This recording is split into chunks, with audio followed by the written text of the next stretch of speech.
On a regular basis, contractors ask me how to get more leads. So today I'm going to help you figure out how to get your contractor marketing better set up. Hey everybody, I'm Mike Claudio, owner of WinRate Consulting and host of the Big Stud podcast. I also run a Facebook group called Construction Selling. If you haven't found it, just go to Facebook, search Construction Selling, and ask to join. Part of joining that group, there's a little questionnaire. One of the questions is, what are the biggest challenges you're dealing with right now? And I would say 80% of the people who join, which is probably 100 people a month right now, talk about the need to get more leads. So I thought creating a video about it that I'm gonna put in that group. So if you're watching this, you're likely in my construction selling group and you've likely asked about how to get more leads. But ultimately there's a number of ways to go about doing it. Some cost money, some are free, some are a little bit in the middle, depending on how you go about it. So I'm gonna review a few different ways that I know and I've used to get more leads. I'm gonna lead with what I have done the most of. I have taught on, and there's a ton of videos on this channel about referral partner creation and going out into the marketplace and building relationships with the right people who can bring you leads. So you might say, well, what is a referral partner? I'm gonna use the example of a remodeling contractor, but if you do any type of home services, this would work for you.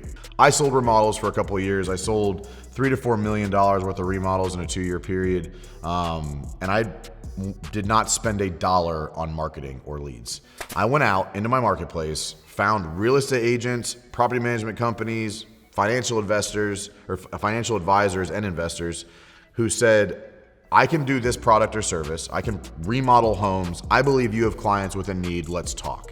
So real estate agents are obviously some of the best ones. They can be the most time consuming. Not all real estate agents are created equally, but understand they're in front of homeowners who want to buy and remodel homes. So I started there.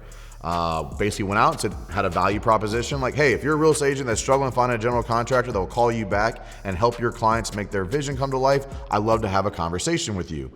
I did that maybe 1,000 times in 2 years between networking events and just cold calling, emailing, and lunch and learns, and built a network of 30 to 40 real estate agents that would refer me the type of work I wanted. I educated them on hey, here's what I'm looking for. Here's what I'm gonna say no to, so that when you bring it to me, you can be educated on, do I want it or not? Because I don't wanna waste you or your client's time, because there's just certain things I have to say no to.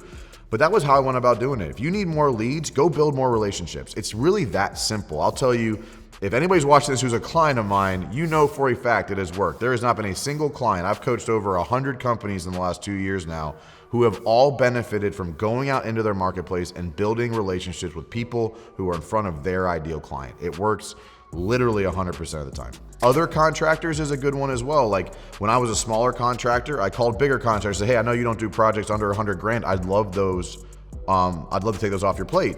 So they would refer me, hey, one of my clients calls, they want to do this $60,000 remodel. At the time we were doing $5,000 remodels. So I was all about it, right? Dreaming of the projects they didn't want, right? The whole concept of one man's trash is another man's treasure. I was that guy and I made a lot of money off of that.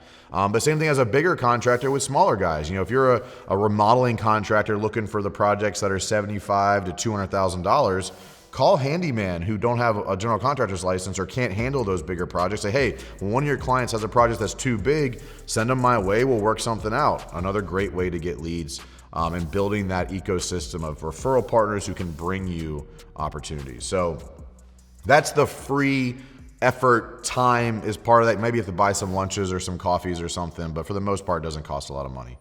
Another way would be to reach out to an SEO person. Ryan and I have always said we're not big on SEO, but getting your website ranked and your Google My Business listing ranked, not just on Google, but on the Google Maps, because when people search near me, it kind of goes to the map side a little bit differently. And there's ways to judge based on a heat map of how are you ranking around yourself. Getting your Google My Business listing up will help you be found by more people, obviously bring in more leads, because you have the best website in the world, but if you're coming up in search engines at the 20th person on the list, you're just not going to get very many people clicking on it.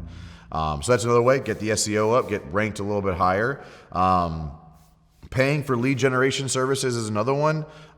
You got the Home Advisors and the Angie List of the world. I do not think those are very high quality, but there are people who have had success with them. Obviously, it's hit or miss. They're more tire kickers than anything else.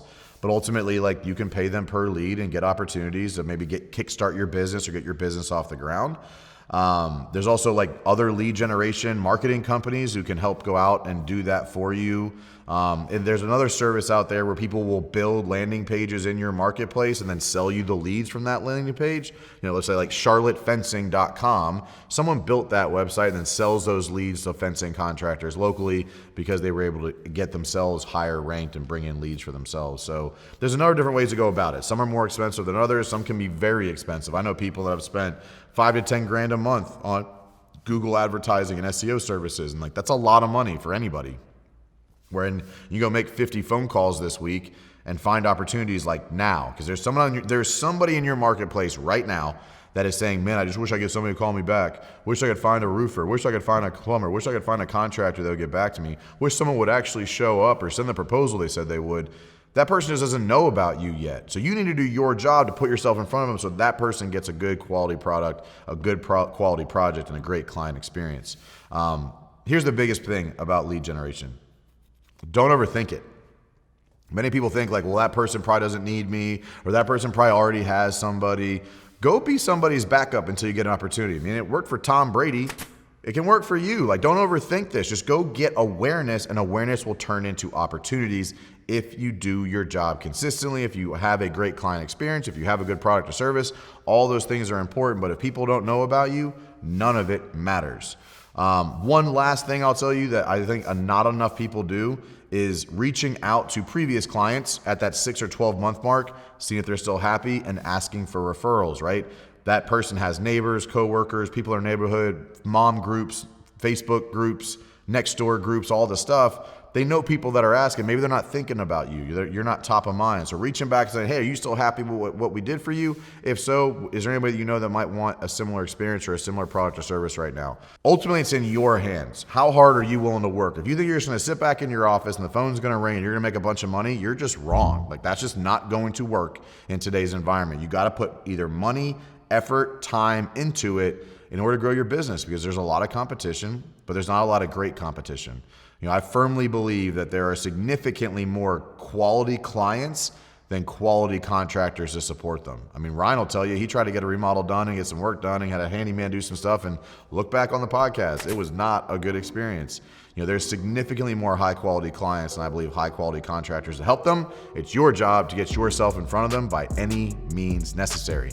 So figure it out for you, figure out what works for you, figure out what your budget is. If you have specific questions, reach out. I have a big network of people that can help you, from SEO, website, marketing, video, myself as a business coach, obviously. I can help you get more leads. It just comes down to what are you willing to do to make it happen. Again, I'm Mike Claudio. Please subscribe to the channel, wherever that might be in the screen. Click on the button, subscribe to the channel so you get alerted every week as new videos come out. And I look forward to continuing to help you win fast and win often.